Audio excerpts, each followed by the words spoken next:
Paris, 1921. Nasce Edgar Naum. Com 10 anos, perde sua mãe, Luna. Essa perda o marcará por toda a vida. Já na infância, interessa-se por literatura e cinema, o que vai exercer forte influência em sua obra. Durante a Segunda Guerra Mundial, Edgar interrompe seus exames na Sorbonne e engaja-se na resistência francesa. Nesse período, substitui o sobrenome judaico Naum por Morin. Após a guerra, trabalha como redator em jornais ligados ao Partido Comunista Francês. Começam então seus primeiros atritos com os comunistas por sua postura crítica. Já sem emprego, é cada vez mais discriminado no Partido Comunista. Edgar Morin vive um exílio interior. Começa a escrever o livro O Homem e a Morte.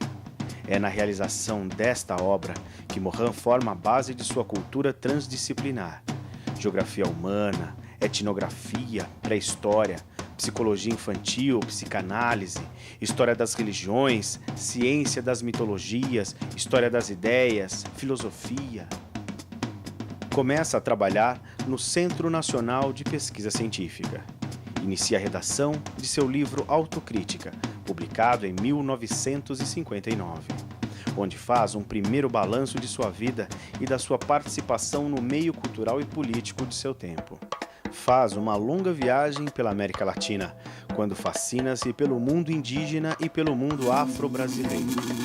Retorna à França, onde publica O Espírito do Tempo. Aprofunda seus estudos na área de biologia e do pensamento cibernético. Em 1968, envolve-se nos movimentos estudantis que começam a eclodir na França. Volta ao Brasil, país pelo qual sente grande afeição, onde é recebido nos aeroportos pelos estudantes em greve. Em 1969, é convidado pelo Instituto Salk a passar um ano na Califórnia. Lá conhece a Revolução Biológica Genética, iniciada com a descoberta da estrutura em dupla hélice da molécula do DNA. Inicia-se nas 3 teorias, que considera interpenetrantes e inseparáveis: a cibernética, a teoria dos sistemas e a teoria da informação. Volta a Paris, onde inicia a constituição de um centro de estudos bioantropológicos e de antropologia fundamental. Nesse processo de reorganização dos princípios do conhecimento, começa a trabalhar uma das obras fundamentais do pensamento complexo, o método. Publica em seguida os livros Introdução ao Pensamento Complexo e Meus Demônios. Em 1997, é convidado pelo governo francês a apresentar um plano de sugestões e propostas, a partir de seu pensamento transdisciplinar, para a reforma do ensino secundário e universitário. Viaja por mais de 30 países, participando de atividades e debates com professores e especialistas das mais diversas áreas sobre questões relativas à educação nas escolas e universidades. Vem diversas vezes ao Brasil, onde encontram-se importantes núcleos de pesquisa e divulgação do pensamento complexo.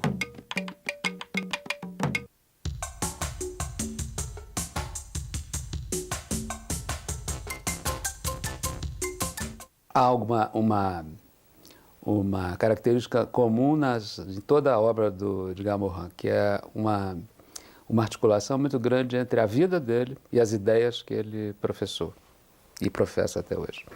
Então, ele denomina isso de reorganizações genéticas, que na verdade não são reorganizações genéticas no sentido da genética, mas são reorganizações no estilo do pensamento dele.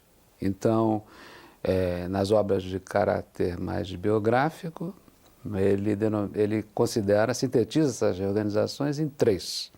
Uma primeira, ocorrida por volta de 1941, logo no período antecedente da guerra.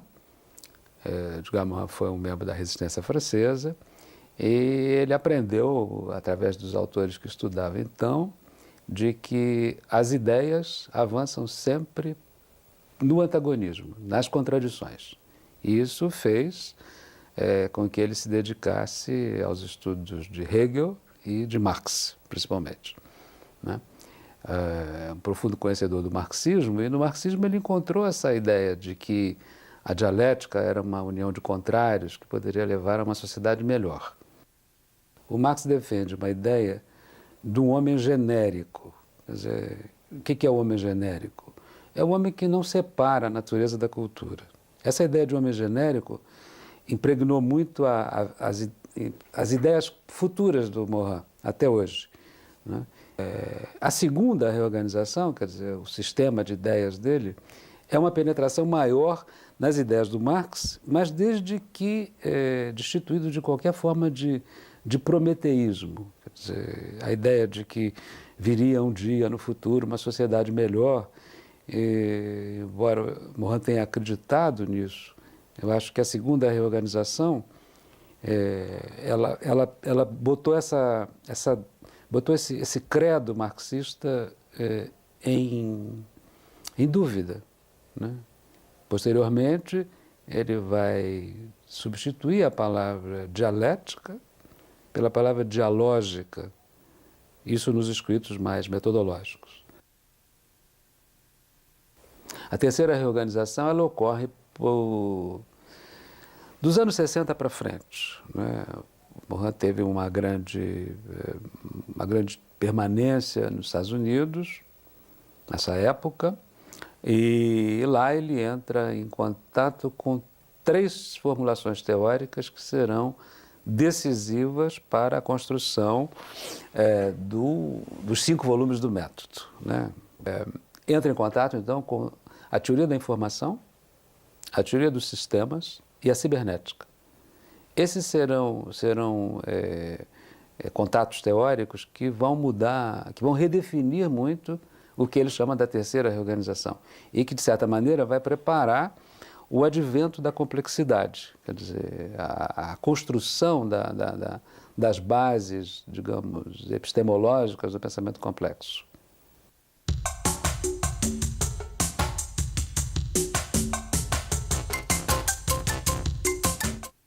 É muito importante a gente ter sempre em mente as etimologias. Então, vamos lá. O que quer dizer complexo? Complexo vem do latim, complexus, que tem o seu verbo complectere, que simplesmente quer dizer aquilo que é tecido em conjunto. Quer dizer, a etimologia da palavra é exatamente essa, porque pode gerar uma certa confusão entre, quando você fala em complexo, você automaticamente pensa em algo simples. Não se trata dessa oposição entre o simples e o complexo, mas trazer a etimologia que traduz bem o espírito do pensamento complexo, quer dizer, aquilo que é tecido junto. O que é tecido junto? Né? A gente aprendeu do século XVII em diante, com a Revolução Iluminista, que o nosso pensamento, as nossas ideias eram conduzidas exclusivamente pela razão. Não foi por acaso que o século XVII foi entendido como o século do racionalismo. Então, o que é a razão? Razão é aquilo que é produto de um cálculo, de você adequar alguns meios a alguns fins. Isso é a razão. Nós todos somos seres racionais, como primatas humanos que somos. Então, somos racionais. Então, aprendemos que somos apenas racionais. Somos sapiens. Hoje, se você disser que você é só sapiens, você está se identificando aos nossos primos, que são os primatas não humanos. Ou seja, os gorilas, os chimpanzés, os orangotangos, etc. Por isso, nós ganhamos um segundo sapiens. Nós somos homo, do gênero homo, hominídeo, e somos sapiens sapiens. Bem, uma das primeiras considerações do Morin, que aparece nos primeiros livros, no Enigma do Homem, é a seguinte, que se você se define exclusivamente como sapiens, você está sendo sistemático demais. O que significa isso? Que você é erecto, que você fala, que você desceu das árvores, que você se comunica, você simboliza. Ou seja, você cria representações, constrói representações. Esse é o lado sapiens. Com o segundo sapiens, permanecemos na mesma coisa, sistemáticos demais. O pensamento complexo considera que Precisamos adicionar uma outra característica a essa sistematização excessiva, que é o demens. Então, o que é o demens? É aquilo que nós somos, também descomedidos, nós somos loucos, nós somos descontrolados, né? Nós convivemos com a híbris e queremos afastar esse lado, como se ele fosse algo mal, algo que deve ser recalcado. Nós somos, portanto, e isso nos faz muito mal do ponto de vista histórico, né? Quer dizer, aceitarmos-nos como sapiens demens, ou seja, que todo sujeito humano é duplo. Ele tem um pouco de sapientalidade e também um pouco de demencialidade. Então, uma definição mais atual da nossa condição seria a que nós somos Homo sapiens, sapiens demens. Portanto, aí está o primeiro entrelaçamento do complexo, ou seja, sapiens demens.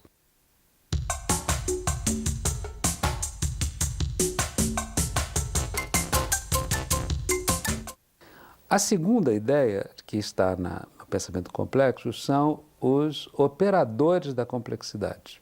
Operadores, como se fosse um operador de cinema. São três.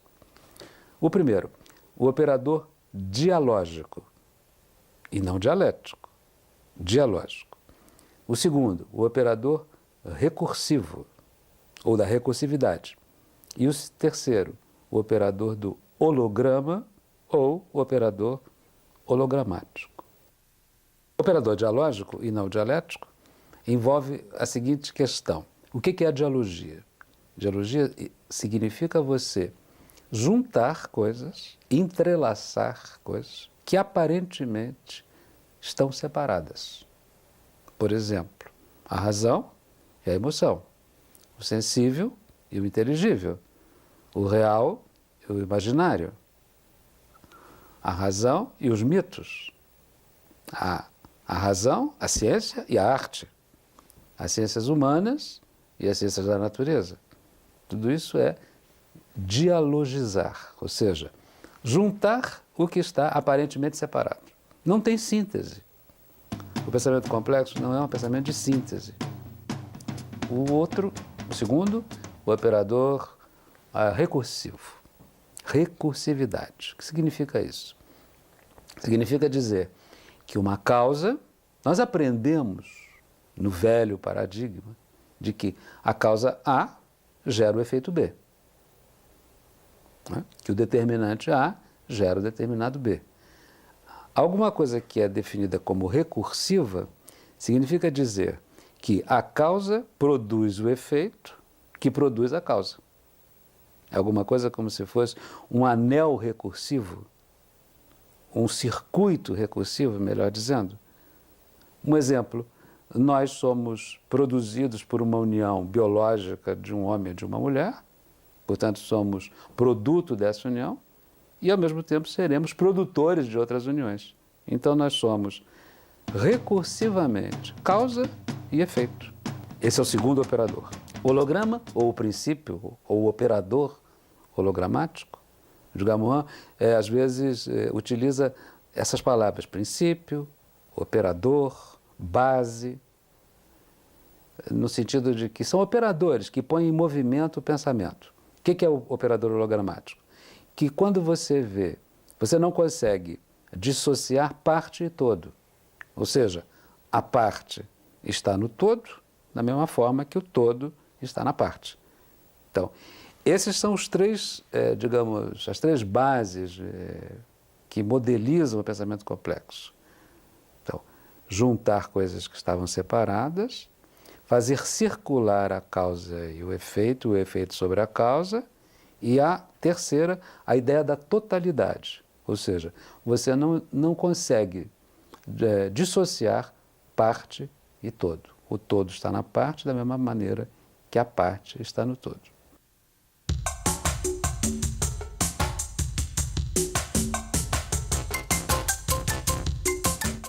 Com esses três operadores, você vai construir a noção de totalidade. Mas os movimentos dos operadores dizem o seguinte: a totalidade nunca será igual à soma das partes. Nós estamos acostumados a imaginar a palavra totalidade dessa maneira. O que é a totalidade? Totalidade é: você junta A com B, com C, com D e com E, você tem a totalidade. Não. No pensamento complexo, ou no pensamento da complexidade, a totalidade é sempre mais que a soma. Pode, eventualmente, ser menos que a soma. Porque as totalidades são sempre abertas. Se elas forem totalidades fechadas, elas serão sempre iguais à soma das partes. Então, essa ideia de totalidade como mais e menos que a soma é fundamental no pensamento.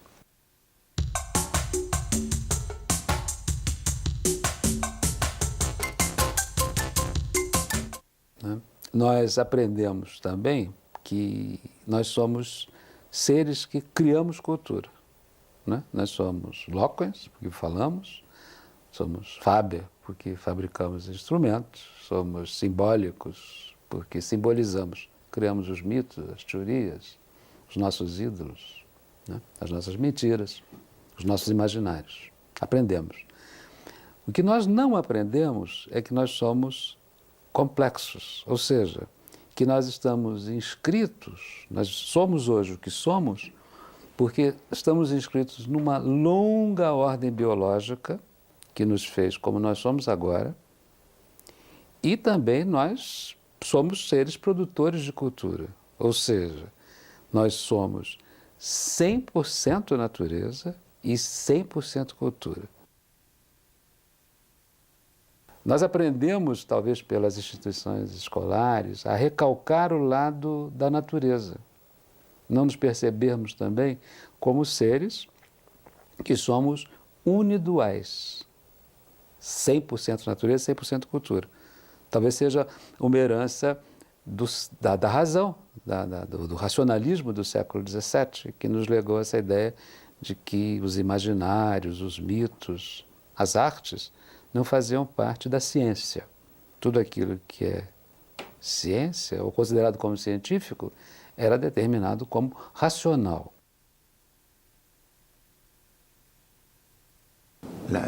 La connaissance, du point de vue, disons, d'une pensée complexe, n'est pas simplement limitée aux sciences. On trouve dans la littérature, dans la poésie, dans les arts, une connaissance profonde. Même on peut dire que dans le roman, il y a une connaissance plus subtile des êtres humains que dans les sciences humaines, parce qu'on voit les êtres dans leur subjectivité, dans leur passion, dans leur milieu, etc. Et d'autre part, je pense que nous devons penser que toutes les grandes œuvres des arts comportent une pensée profonde sur la vie, même quand elle n'est pas exprimée dans le langage. Quand vous voyez des visages de Rembrandt, n'est-ce pas, il y a une pensée sur l'âme humaine. Donc, si vous voulez, je crois que on doit briser la séparation entre les arts, les lettres d'un côté et la connaissance scientifique.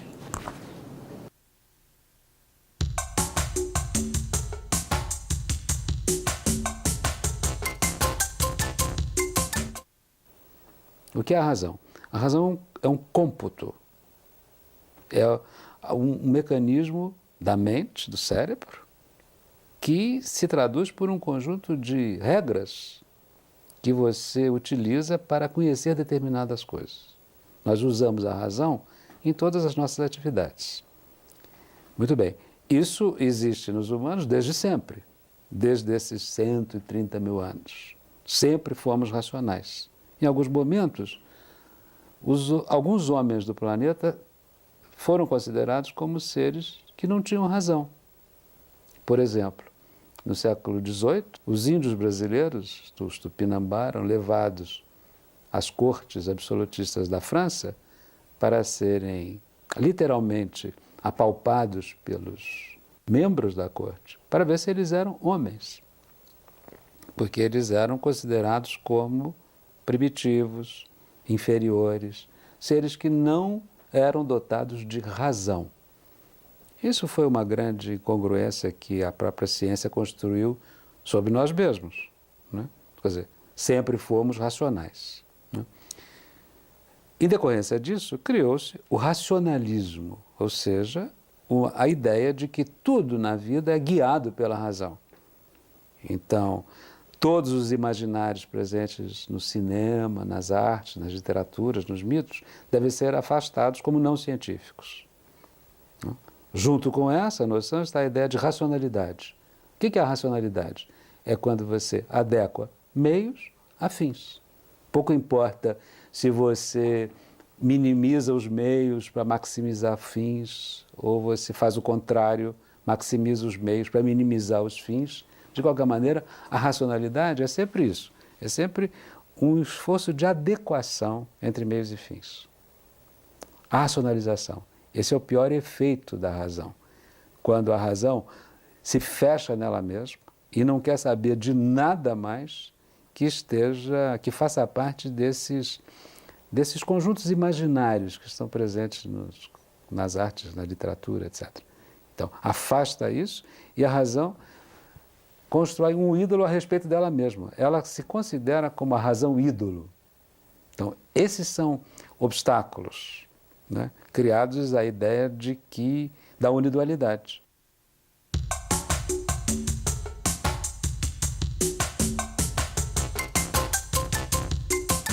Algo que o pensamento complexo também considera é de que qualquer atividade de qualquer sistema vivo, nós estamos falando aqui de homens reais, Homo sapiens sapiens demens, mas poderíamos estender isso às sociedades animais, das formigas, das abelhas, dos nossos primos, os primatas não humanos. Enfim, qualquer atividade de sistema vivo é guiada por uma tetralogia, tetra, 4, ou seja, envolve relações de ordem, de desordem, de interação e de reorganização. Edgar Morin chama isso de o tetragrama organizacional. Qualquer sistema vivo sempre tem ordem, regularidade, desordem, desavenças, emergências, interações, coisas que começam a interagir que não estavam previstas anteriormente, e reorganizações, para onde o sistema vai. O sistema sempre é algo que vive na irrupção da desordem, o que faz com que, às vezes, Edgar Morin defina o que é a Terra, o planeta Terra. Então, o planeta Terra é um mero planeta muito pequeno no conjunto de todas as galáxias do universo e que vive à deriva, quer dizer, não se sabe exatamente para onde esse planeta está indo. Então, o tetragrama, ordem, desordem, interação, reorganização, aliado aos operadores da dialogia, do holograma e da recursividade, constitui o bloco forte, a base fundamental do pensamento complexo. Há uma frase do Marx que o Morin sempre costuma usar como um recurso explicativo. Há uma passagem do Marx nas teses de Feuerbach que diz respeito à noção de educação e à reforma do pensamento. Diz o Marx o seguinte, que qualquer reforma do ensino e da educação deve, antes de mais nada, começar com a reforma dos educadores. Ou seja, o que significa reformar os educadores? Significa reformar o pensamento. O que significa reformar o pensamento? Muito bem. O pensamento, o homem sempre pensou com as mesmas condições, com o mesmo aparato. Por isso não há um pensamento que seja inferior ao outro. Os índios do Brasil não pensam de uma maneira inferior aos urbanoides de São Paulo. Quer dizer, todos nós pensamos com os mesmos recursos, né? Nossa mente é sempre, nosso cérebro é igual, pelo menos enquanto formos sapiens, sapiens demens, né? Mas a razão cartesiana foi atribuída ao Descartes essa frase que talvez seja uma das responsáveis por tudo isso. Disse o Descartes: penso, logo existo, cogito, ergo sum. E mais do que isso, né, a visão cartesiana separou o sujeito que pensa, chamado ego cogitans, da coisa pensada, chamada a res extensa. Com isso introduziu-se uma ruptura entre o sujeito e o objeto. E mais do que isso, a visão cartesiana nos impôs um paradigma. Né? O que é o paradigma? O paradigma é um conjunto de regras, padrões, teorias, modelos, visões de mundo, que nós aprendemos, que nos é legado inconscientemente. O paradigma cartesiano nos ensinou a dividir, separar a razão da desrazão, a razão do mito, a razão do imaginário. E com isso, o sensível do inteligível, a ciência da arte, a física quântica da antropologia. E com isso foi dividindo, separando.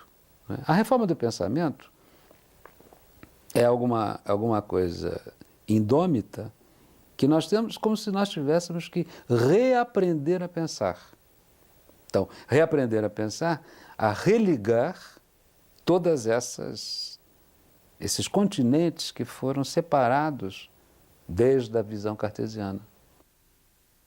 C'est un problème paradoxal parce que pour réformer la pensée, il faut que, au préalable, réformer les institutions qui puissent permettre cette nouvelle pensée. Mais pour qu'il puisse y avoir une réforme des institutions, il faut qu'il y ait déjà une pensée réformée. Donc c'est une contradiction logique. Alors en général, cette contradiction logique ne peut être surmontée que si on commence par des mouvements marginaux, par des mouvements pilotes, par des universités ou des écoles de formation exemplaires. Parce que le grand problème, c'est la rééducation des éducateurs. C'est un problème, c'est-à-dire aucun décret, aucune loi ne peut décider ceci. C'est s'il y a un mouvement assez puissant chez les éducateurs que la réforme peut progresser. Et moi je crois que les congrès, je crois que les réunions, je crois que la diffusion des idées joue un grand rôle pour créer ce mouvement parmi les éducateurs.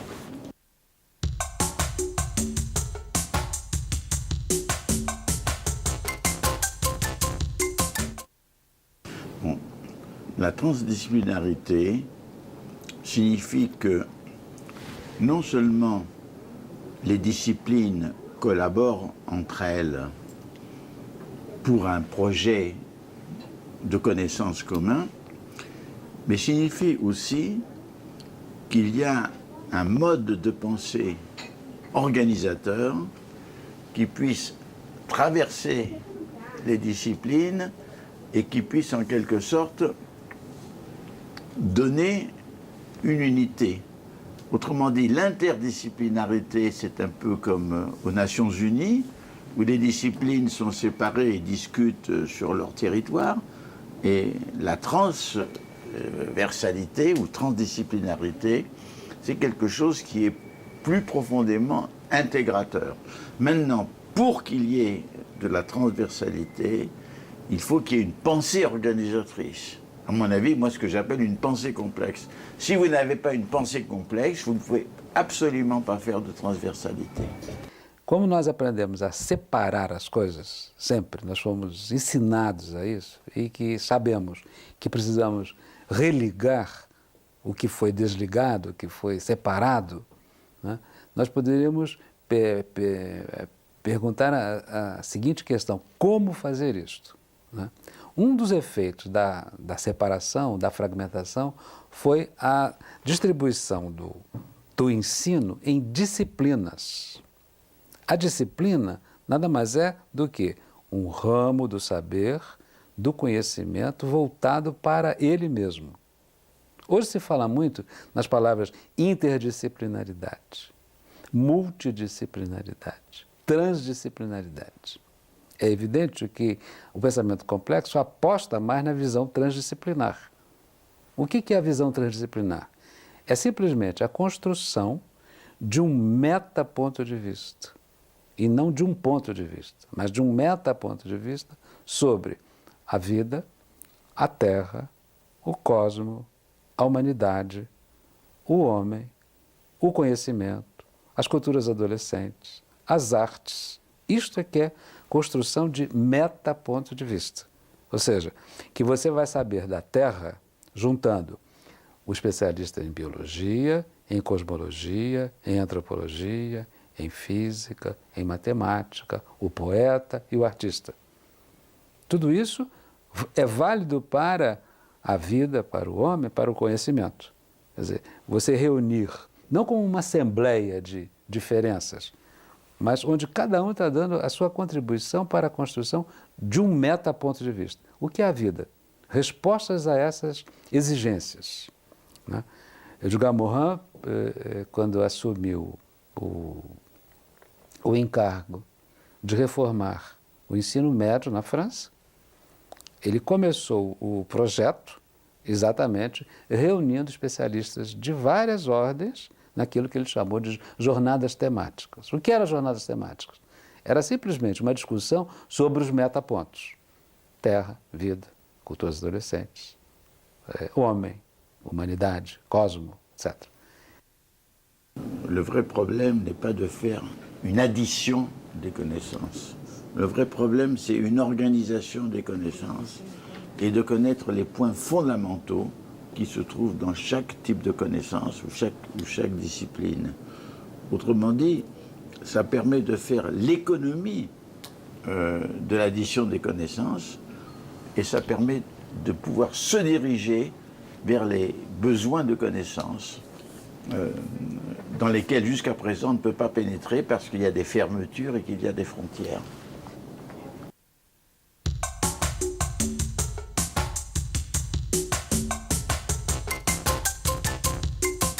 Os 7 saberes não devem ser entendidos como um credo, ou seja, algo a ser aplicado nas escolas.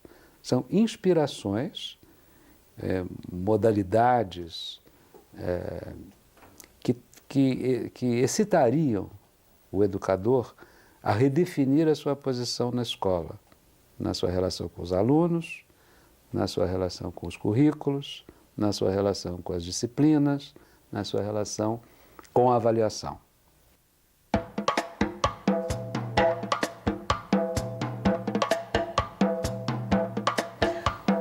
O primeiro saber diz respeito à ideia de erro. Por quê? Porque a ciência se acostumou a sempre afastar o erro das suas concepções. Tudo aquilo que era considerado como erro devia ser afastado. Nós precisamos integrar os erros nas concepções para que o conhecimento avance. Essa seria a essência do primeiro saber. O segundo saber diz respeito à ideia de conhecimento pertinente. O que é o conhecimento pertinente? Nós aprendemos que o que nos foi legado foi a ideia de fragmentação. Quer dizer, quanto mais você fragmenta as disciplinas, melhor o conhecimento avança. Quanto mais você separa as ciências da natureza das ciências da cultura, melhor. Quer dizer, o conhecimento pertinente vai na contramão dessa ideia. É preciso não aniquilar a ideia da disciplina, mas rearticular a ideia da disciplina em outros contextos. Já há ciências hoje no mundo que o fazem de uma maneira muito interessante. A ecologia, por exemplo. A ecologia é uma ciência que junta áreas de conhecimento as mais variadas. Um ecólogo tem que ser simultaneamente um biólogo, um antropólogo, um filósofo, né? Então, a ideia do conhecimento pertinente seria uma ideia defendida contra a fragmentação. Esse é o segundo saber.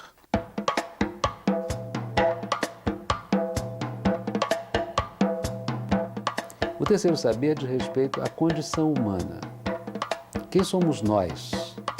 Aprendemos que somos só culturais. Precisamos reaprender que somos também naturais, físicos, psíquicos, míticos, imaginários. Então, o terceiro saber diz respeito a esse reaprendizado da nossa própria condição, que está expressa superlativamente na ideia do sapiens demens. O quarto saber diz respeito à identidade terrena, a identidade da terra. O que é a terra? É a nossa terra pátria.